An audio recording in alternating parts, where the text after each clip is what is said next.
During this session, we will be speaking about all things surrounding business plans, and I am super excited to be joined by the beautiful Karabo Moloi, who is the CEO of the Village Entrepreneurship and a non-executive director of Moloi Logistics. Hi, Sis Karabo. Hi, how are you? I'm fantastic. How are you? Thank you so much for having me. Thank you for being here. Please tell us a bit about yourself.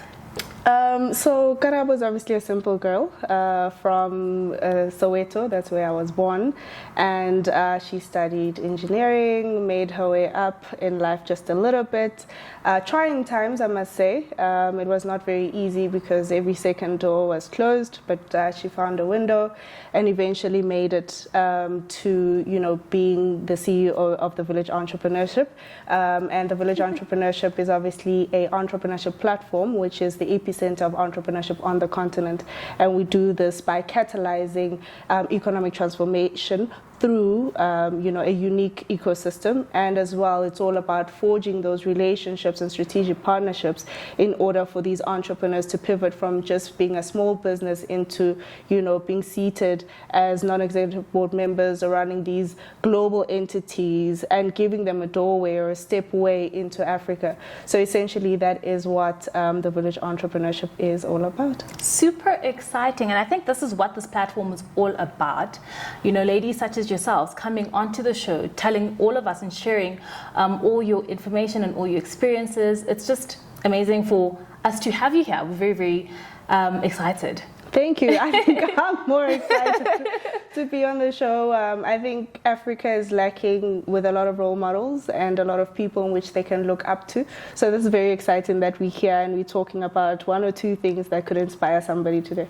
Definitely. So let's get into this. So today's topic is business plans. So once you've gotten your ideas and you've sort of pinpointed what it is you'd like to embark on, what business adventure you'd like to embark on, I think what's very important is to then compile a business plan. But what is a business plan? Okay, so perhaps before we even get to what is a business plan, I think maybe let's break the two words apart. What's a business and then the plan, right? Of course. So many of the times entrepreneurship is misunderstood because it's such a vast topic, Yes. especially because of what the rest of the globe is teaching on entrepreneurship versus what the context of entrepreneurship is in Africa. Two different narratives. Wow. Okay, so as an African entrepreneur and wanting to be a business person within the African landscape, the first thing you have to understand is the problem. So the business that which one wants to embark on must always solve a human problem. Yes. In one way or the other. Then you've got a solid business before you even get to the plan. The plan, yeah. The second thing is this business somewhat, going to be able to generate a profit or an income of some sort? Yes. If it doesn't do that, it's obviously a different type of a business. So you have to be able to answer these questions first before then you go in and say, I'm going to start drafting a business plan. And the third element of it is it legacy? Is it something that can outlive me? Is it something that could create jobs or at least create sustainability of its existence? This is outside of you, the entrepreneur, and as well, would the business be able to stand independently? Those are questions you need to ask yourself before you even say, I want to then draft the business plan. Now, let's go to the second word, being the plan. Plan speaks about strategy. Yes.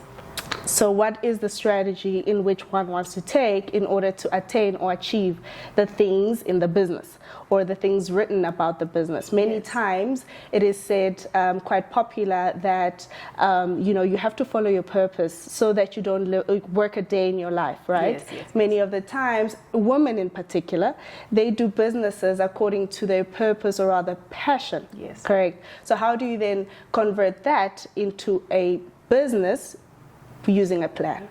That's very important, because many of the times, again, maybe it's because I've been seeing this for the past 10 years, having, being a part of the Village Entrepreneurship for over 10 years now, and growing strong, is that we consult on a daily basis with the different types of entrepreneurs, and you find that they all want to be entrepreneurs or business people, Yes. but they're not clear on the plan. So a business plan, essentially, once understood the two elements, the business plan is essentially a document. It's a living document. It's an ongoing outgoing document, meaning that on a monthly, a yearly, a quarterly basis, you have to relook and revisit that document. Oh, wow. Because then times change and strategy also change. One wise man once said that vision never changes, but strategy does.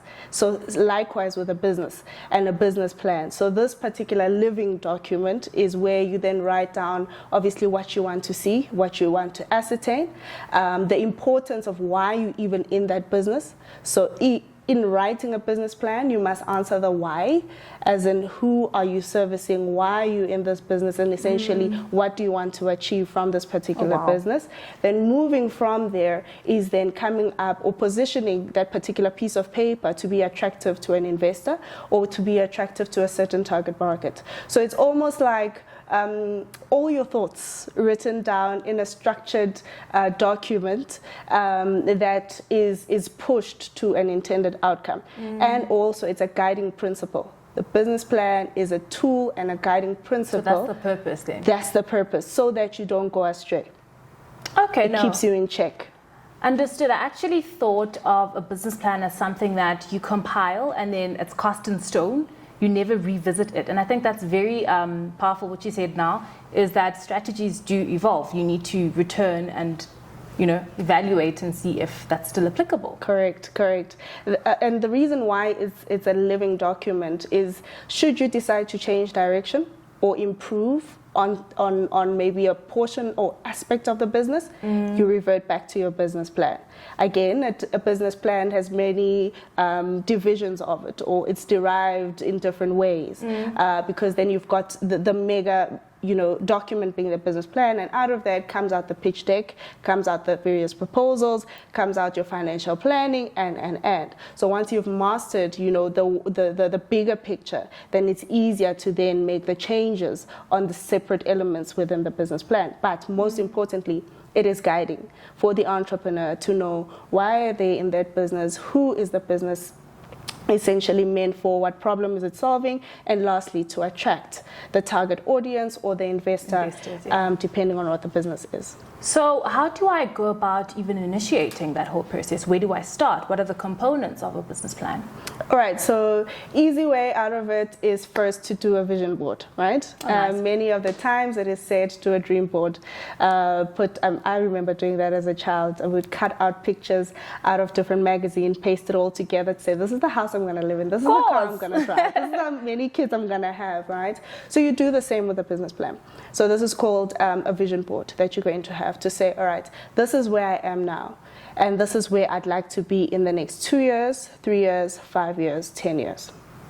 Why is the gap so small in between? Is so that you are able to track the progression of what you want to see. Right?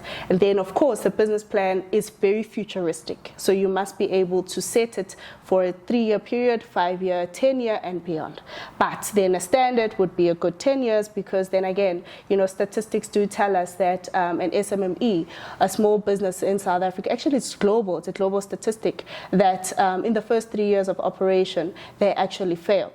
And 90% of these businesses actually fail. It's because then the template of the business plan, one, could possibly not be clear. It has to be very clear. But where do I go to sort of get guidance in terms of, am I on the right track? Am I even doing the correct thing? Right. So there's a lot of websites in which one can be able to obviously look at and embark on.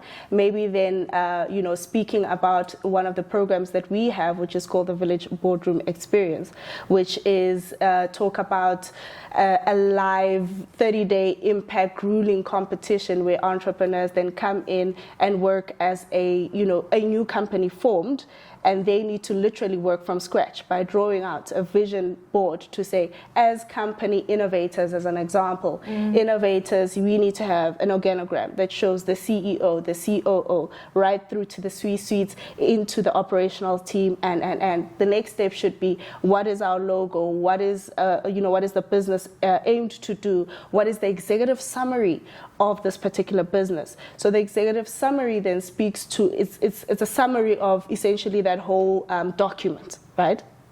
that you've written. So that is where you catch the attention of the reader or the recipient of the document. So in the executive summary, you are highlighting the background of obviously the business. You are also highlighting why you're in that business. You're also highlighting what it is that you're trying to solve for. And lastly, you're highlighting essentially if this is a proposal, if you're looking for investment, or essentially what assistance would you need in order to then implement that particular document. So there's various of places that one can go to, but just tracking back a little bit to then the vision board to say, how do you go about this?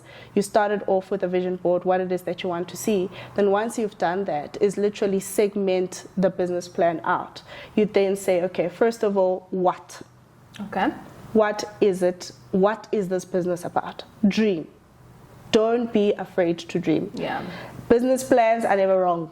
What makes it incorrect is when now you are, kind of copying and pasting on somebody else's vision. Remember, it's your business. It's your idea. Do you?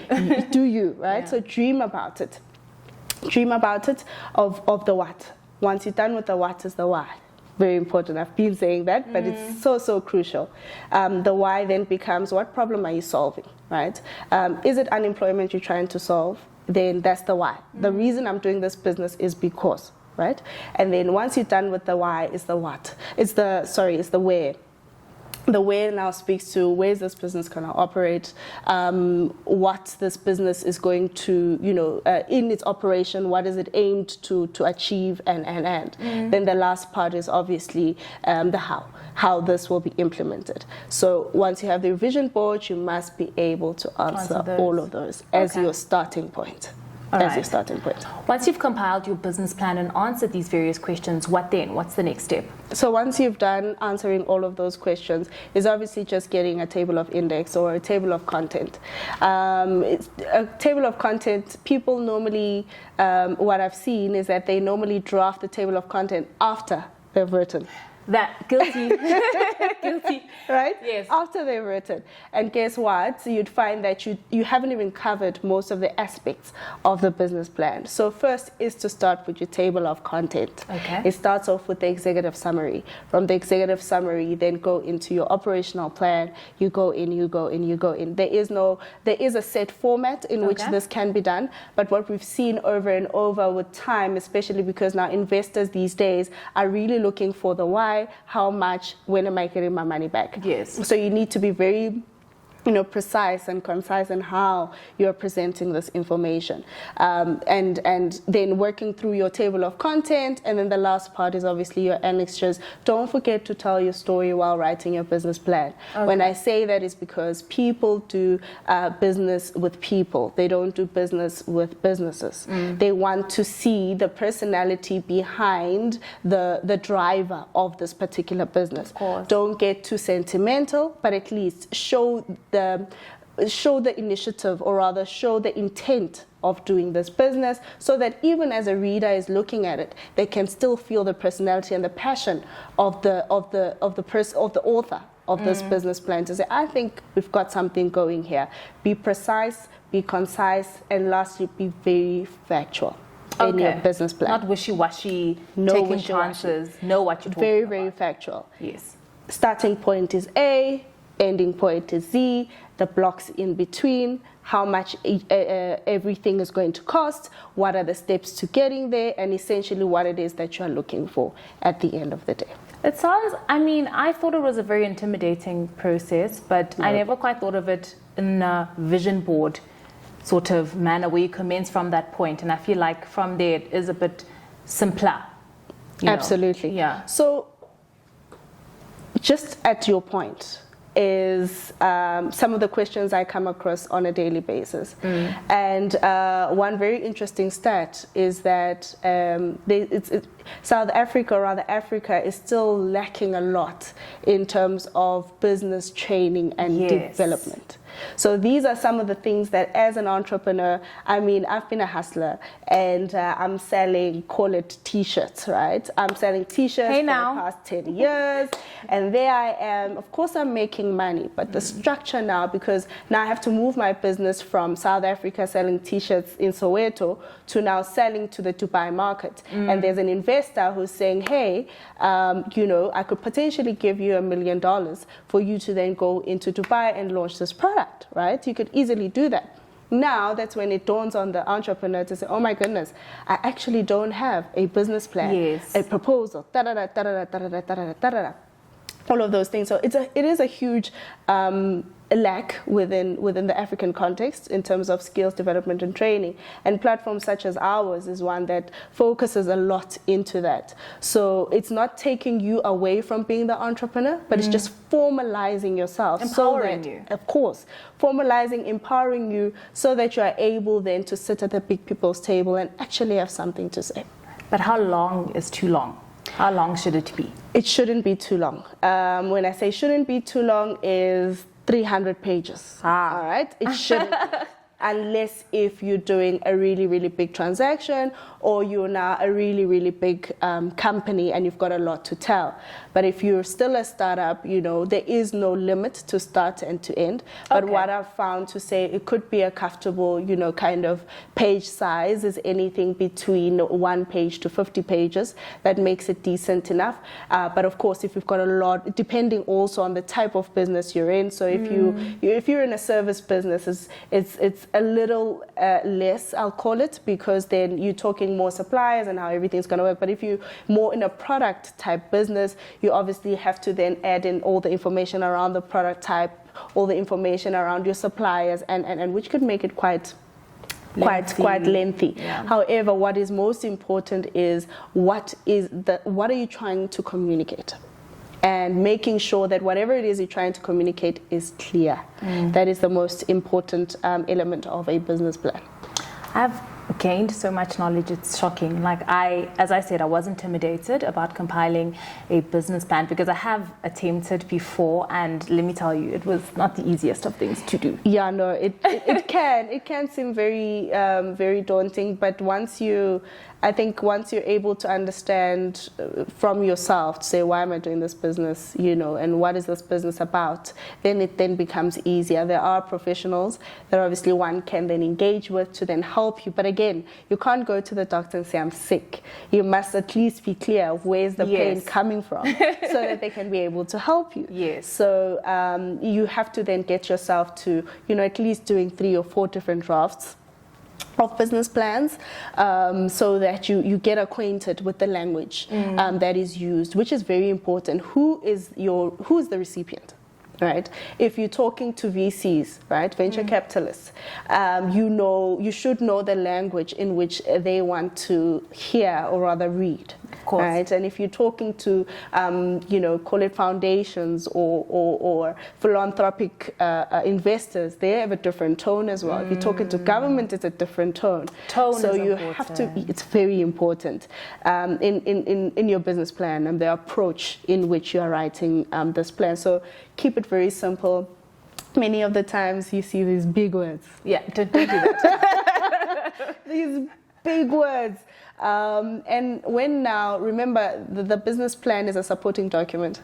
You, the individual, you, the living and walking business plan first, right? So when then you are sitting in front of the investor and they ask you certain elements of your business plan, it must correlate. You have to shy away from, using these big words, because then by the time, or rather the business plan is a living document. Yes, it is. However, you are the representative of this document. Of course. So it's a supporting document toward what you are essentially trying to elaborate on. So it's important that as an entrepreneur or business person, whatever is in the business plan is correlating with what you're going to say at your pitch. You must back it up. You have to be able to back it up. And in that also means that you have to then derive important aspects of your business plan to suit a 3-minute pitch a 5-minute pitch, Oh, wow. and a 10-minute pitch. All right. Because that's the lengthiest pitch you can ever have. 10 minutes. 10 minutes at most. When now you get to 10 minutes is when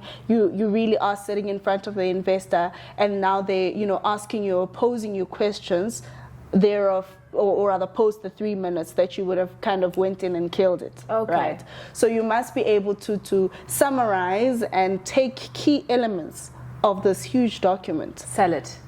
Into a selling point. Okay. Right. And you must be practicing this like in your sleep. 4 a.m. I must wake you up. What is, pitch to me right now, I've got R1 million. You must be able to. Why is that important? Because it shows the authenticity, it shows the intent, it shows understanding, it also gives confidence to your investor or reader of that particular business plan. And lastly, it really just makes you look good at the end of the day. And it shows confidence in what you want. Why must I buy whatever you're selling if you're not confident in it yourself? Put in the time, the work, effort. Absolutely. That is what it's all about. So if you're able to write it, you should definitely be able to narrate it. That was lovely to really just engage with you. So our last thing is 3 tips that one should bear in mind when compiling a business plan, very briefly. All right, 3. Shoo. Okay. The first one definitely is you must know your why in terms of the business that you want to ascertain and run. So the understanding of the full ecosystem of that business, that's the first thing. And the second thing is obviously follow the steps of a vision board as you would planning your life. Let's do the same with the business and the business plan. And thirdly is make it attractive to the reader, using the correct tone, using the correct language, and essentially it must be able to speak to the investor. It must be inviting and convincing to the investor.